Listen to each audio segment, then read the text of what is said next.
Bonjour à tous. Dans cette vidéo, on aborde un sujet lourd mais nécessaire.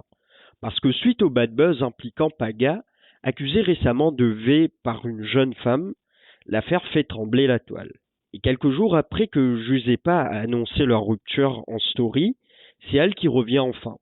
Dans un retour très attendu, elle s'exprime pour la première fois depuis la tempête médiatique et explique pourquoi elle n'a pas été présente sur les réseaux sociaux ces dernières semaines. Émotion, silence, prise de recul, elle dévoile les raisons personnelles qui l'ont poussée à s'effacer. Mais la question que tout le monde se pose, va-t-elle redonner une chance à Paga? Dans cet extrait exclusif, découvrez ses mots, ses doutes et ce qu'elle ressent vraiment face à cette affaire qui divise les fans. En témoignage sincère, pudique et sans détour, restez jusqu'à la fin, la réponse risque de vous surprendre. Likez la vidéo si vous souhaitez avoir la suite. Abonnez-vous pour ne rien rater des faits réels de la télé-réalité. Et dites-nous en commentaire, selon vous, devrait-elle lui redonner une chance ou pas? Sur ce, les amis, je vous souhaite un très bon visionnage. À bientôt. J'espère que vous allez bien. Du coup, vous savez que ces derniers temps, je ne prends plus du tout la parole en story. En même temps, c'est hyper délicat en vue de la situation. J'avoue que je sais pas trop quoi raconter. Et en plus de ça, c'est quand même hyper gênant et ça met hyper mal à l'aise. Donc du coup, voilà, je préfère pas trop parler, pas trop filmer si ce n'est que pour dire des bêtises ou des choses qui vont encore faire des polémiques. Donc voilà, pour l'instant, je préfère prendre le temps.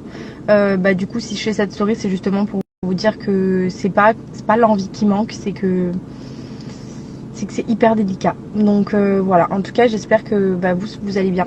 Moi, je m'apprête à aller récupérer les filles. Et puis voilà, on va manger, faire le bain, comme d'habitude, une petite routine sympa.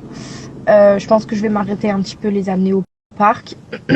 Et voilà, de toute façon, je continue un petit peu de vous filmer par-ci, par-là. Mais si vous n'avez pas de nouvelles de moi de vive voix, vous savez pourquoi. Je suis vraiment contente parce que même si le fait d'avoir regardé pendant longtemps les messages, les commentaires de certains, ça m'a fait un petit électrochoc ces derniers. En tout cas, sur cette année 2025, j'ai énormément ralenti les réseaux sociaux. Pour ceux qui me suivent depuis des années, vous savez que j'ai toujours été du genre à vous filmer et à vous parler de tout, de toute ma vie, de tout plein de choses. Et sur cette année 2025, c'est vrai que j'ai eu un énorme défaut d'avoir regardé tous les commentaires et tous les messages que j'ai reçus. Et étant donné qu'il y a énormément de méchants, ça m'a beaucoup refroidi. Et j'ai beaucoup de mal aujourd'hui de pouvoir reprendre un peu ce rythme de tout montrer, de parler de tout. Même si en fait j'aimerais savoir le refaire. Je suis quand même contente parce que j'ai regardé du coup les messages évidemment et la majorité vous avez été super bienveillants et hyper compréhensifs malgré que la situation est très délicate. Maintenant on ne sait pas de quoi demain est fait, mais en tout cas ce qui se passe aujourd'hui, sachez que c'est très impactant pour tout le monde et surtout d'en avoir parlé en fait publiquement, ça m'a dans tout ça déjà évidemment, sans parler des réseaux sociaux, comme je l'ai dit déjà, c'est le fait